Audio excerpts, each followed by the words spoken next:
Well, there's only a few days in between. Dude, you got a big one. Parker's got a big one. Don't pull too hard, buddy. Oh, he's got a big one. Are you gonna get the net? Yeah, I'm gonna get the net. How big is he? Big. Let's just put it that way. Dude, he smoked that as a giant. Look at that.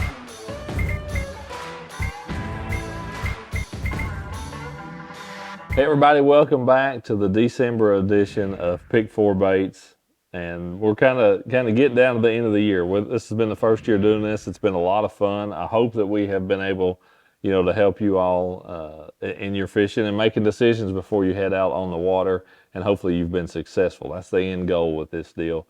With anything that we produce here on the channel, we're wanting you all to be able to go out and apply that on your body of water and be able to catch fish with it. So, Pick 4 Baits, December.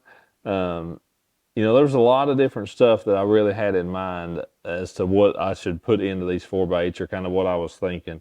And man, it was hard for me to get away from hard baits for the month of December, to be quite honest. I could have threw a swim bait in here. I could have threw, starting a Damiki rig or tight line. A lot of different stuff. I mean, so many different options that you could really come up with, for the month of December, because it varies drastically, truly, depending on the body of water that you're fishing. If I was going to Norris versus going to Douglas, it would be night and day difference. It would be night and day difference if I'm going to Douglas or if I'm going to Chickamauga, or if I'm going, somewhere in Alabama, or going up north a little bit, somewhere in Kentucky. Some of you all far enough up north may already be froze up, but it is. There's a lot of variables, a lot of different options in December. But I tried to pick 4 baits that you could fish in a lot of different places still this time of the year, and be successful with them. So for me, start off with a couple crankbaits, both of them in my OG line. The first 2 baits of that, definitely old Slim. A little bit bigger, flat-sided crankbait.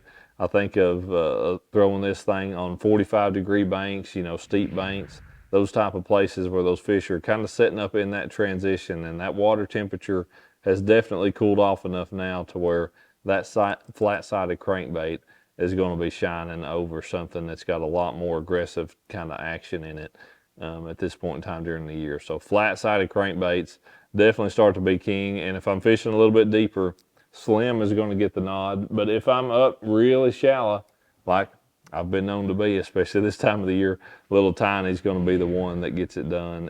And some places the bait fish may not have grown, really, really big this time of the year yet. Sometimes if you had a late shad spawn or something, those bait fish may still be fairly small.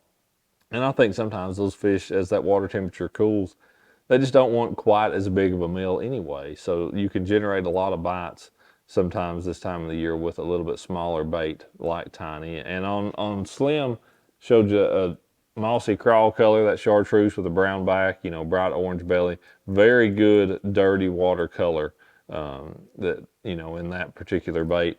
But that natural shad, or just the old school shad and Tiny, that bait shows up really, really well, man. I don't know that you can see it in here, but the flash that white side gets on that, to me, it just shows up extremely well, even in pretty dirty water.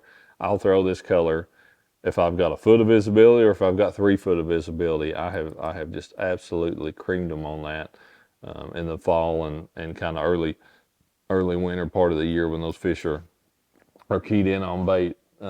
One more hard bait that I'm going to fish in a lot of the same kind of places, especially as Tiny. Like Slim, I mentioned, some of those 45-degree banks or a little bit steeper banks.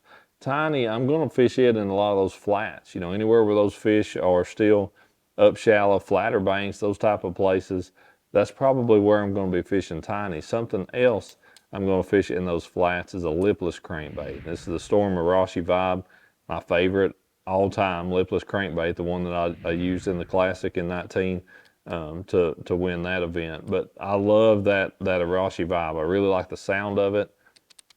It doesn't have a big loud knock or anything, just a real soft, kind of subtle thud, and an excellent action. It works really well at a low speed, as well as fishing it quicker. But fishing in those flats, and there's something that happens a point in time in the fall, in the winter, once that water temperature gets colder, that when you pause a bait and it sinks versus pausing a bait and either suspending or rising, there's a trigger in there at some point in time during the year when that water temperature reaches a certain point. I don't know that it's a particular number. It's just kind of a mood of the fish that pausing the bait and it's sinking actually generates more bites, in my opinion, than the bait, sitting still or actually floating away from the fish. And that's why in the fall of the year, especially once you get a little bit later, I'm going to have a lipless crankbait tied on. Also, you may be on a body of water that's got a little bit of grass left, just a little bit of sprigs of green grass here and there, and that lipless crankbait is going to fish through, that little bit of scattered grass that you've still got really, really well. So that's always going to be one too. And then the final one, this one may surprise you a little bit. And some parts of the country, this absolutely would not work. You go too far north of here and it would certainly be too cold. But man, a topwater bait can be just absolutely dynamite in December. I've had some unbelievable days fishing topwater, sometimes with a walking bait. But if it's December, it's probably going to be a wake bait. It's a Rapala BX Waking Minnow. It's a good solid wake bait. There's a lot of wake baits out there, a lot of good ones out there, but a wake bait is something that I really like to fish in December. You can have some unbelievable days fishing topwater. A lot of people think that water gets down below 60. Truthfully, a lot of people start laying their topwaters down. That's when I start picking them up. I've had some of the best days of fall fishing with that water in the 52 to 55 degree range with topwater. Again, some of that on walking baits, but definitely on a wake bait like that BX Waking Minnow. And it's a simple deal, man. Throw that thing out there, hold your rod tip up, and just reel it real slow. You're wanting to make that V across the surface, that bait up there swimming. And I think it just looks like a big gizzard shad or a big thread fin that, maybe is a little bit crippled, a little bit injured, just kind of up there, just struggling along, swimming nice and slow along the surface. That deal, it depends on the day. Bright sunny days, when you've got a little breeze or something, it's going to be more of a target-oriented kind of thing, a piece of brush or big isolated rock or something like that. A little bit more target-oriented. On those days when it's cloudy, you got a little chop or no wind at all, but just a good cloudy day, it's going to be more about just covering water with it. Just going down gravel banks, going down flats, going down bluffs, just putting your trolling motor down and going with it, on those type of days. And you're liable to catch them anywhere, back of a pocket or out on a point. You're liable to get them on any of those. But those four baits there, man, I love that time of the year. It can be really, really good. And truthfully, around here where I live, you want to go on the worst weather days. You don't want to go on a day when it's bluebird skies, not much wind. That's not the kind of day to go fishing in December. You catch a day that you've got a 5 or 10 mile an hour breeze and maybe, drizzling a little bit or something, 45 degrees out or so.